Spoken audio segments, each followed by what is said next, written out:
Hey everyone, आप सब कैसे हैं। Welcome back to my channel. आज मैं एक बहुत ही अच्छी थ्योरी आपके लिए लेकर के आई हूँ। Specially this is something related to psychology.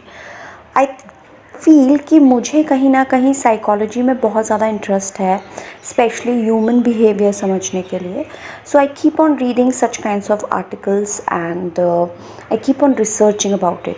तो आज मैं आपको एक ऐसी थ्योरी के बारे में बताऊंगी जिसका नाम है सिलेक्टिव परसेप्शन। सिलेक्टिव परसेप्शन हम सभी इंसानों में होता है। अगर मैं सिलेक्टिव परसेप्शन के बारे में आपको बताऊं तो ये एक ऐसा प्रोसेस होता है जिसमें हर इंसान वही चीज़ परसीव करता है जो वो समझता है वो राइट है, ठीक है। जो उनके बिलीव्स होते हैं वो उसी तरीके से चीज़ों को देखता है, यानी कि आप कह सकते हैं एक तरीके से नज़रिया। जैसे कि परसेप्शन मेनली क्या होता है, हमारे पास्ट एक्सपीरियंसेस से होता है। फॉर एग्ज़ाम्पल, जैसे अगर आपको कोई हमें बचपन से सिखाया गया है कि smoking is a bad habit, right. तो अगर हम किसी ऐसे इंसान से मिलते हैं जो स्मोक करता है या ड्रिंक करता है, तो कहीं ना कहीं ऑटोमेटिकली वी फील कि ये इंसान सही नहीं है। मैक्सिमम लोग आजकल ऐसा फील करते हैं। और अगर ये स्मोक नहीं करता या ये ड्रिंक नहीं करता तो that means this human is nice, जबकि ऐसा कुछ भी नहीं होता है। इसी तरीके से हम जब वोटिंग करते हैं तो मेनली जिससे हमारी आइडियोलॉजी मिलती है, जिससे हमारी सोच मिलती है जिस पॉलिटिकल पार्टी से, हम उसी को वोट करते हैं। बजाय वो ग्राउंड लेवल में क्या कर रही है क्या नहीं कर रही है वो डजेंट मैटर, लेकिन अगर वो एक पर्टिकुलर टॉपिक जो आपके इंटरेस्ट का है उसी से रिलेटेड कोई बात कर रही है तो आपको लग रहा है नहीं, यही पॉलिटिकल पार्टी जो की है बिल्कुल सही है, ठीक है।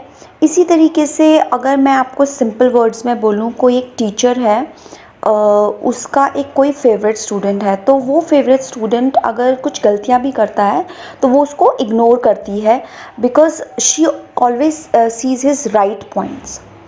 सो मैं आपको एक और इंसिडेंट या एग्ज़ाम्पल के थ्रू मैं आपको समझाती हूँ। जैसे फॉर एग्ज़ाम्पल एक रिलेशनशिप है, आपने देखा होगा आपके कई सारे फ्रेंड्स होंगे, आपके आसपास होंगे या आप खुद भी होंगे। तो आप एक रिलेशनशिप में जो कि बहुत ही टॉक्सिक सी है, जो सही नहीं है।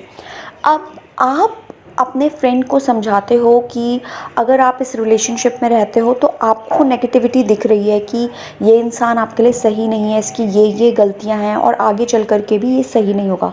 लेकिन जो आपका फ्रेंड है वो अगर उस इंसान से प्यार करता है तो वो उसकी नेगेटिविटी जानते हुए भी उस चीज़ को इग्नोर करता है। वो एक्सेप्ट ही नहीं कर पाता है उस चीज़ को, because he doesn't want to see that thing, right.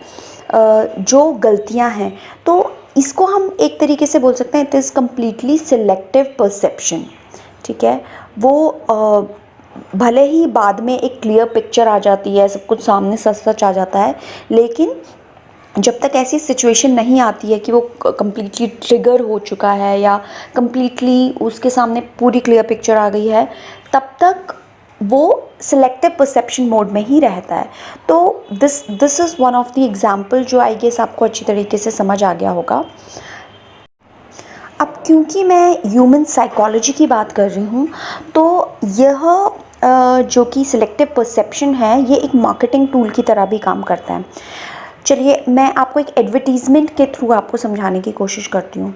जैसे कि फॉर एग्ज़ाम्पल आप किसी पर्टिकुलर ब्रांड का कोई मे बी प्रोडक्ट ख़रीदना चाहते हैं, लेट इट बी कोई जीन्स आप ख़रीदना चाहते हैं जो आप काफ़ी टाइम से आप ख़रीदना चाह रहे थे और आप उसके बारे में थोड़ा बहुत रिसर्च करते हैं। लेटर ऑन क्या होता है, आप अचानक से ही उसी सेम जीन्स का, उसी ब्रांड का आप एडवर्टीज़मेंट देखते हैं न्यूज़पेपर में, फिर सडनली आपको मैगज़ीन में भी दिखता है, टीवी में भी दिखता है, होर्डिंग्स में भी दिखता है। तो आपको सडनली वो जो जीन्स का एडवर्टीज़मेंट है हर जगह दिख रहा है। But why?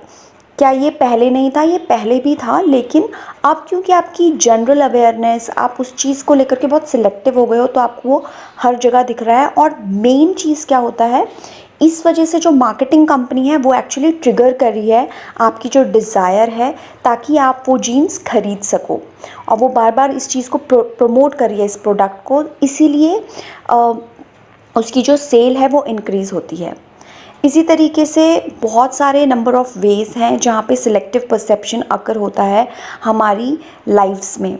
तो तो गाइज़ आपको ये वीडियो कैसा लगा प्लीज़ लेट मी नो, और अगर आपके साथ भी ऐसी चीज़ हुई है तो please share and comment your experience with me. Till then, have a nice day. Bye bye.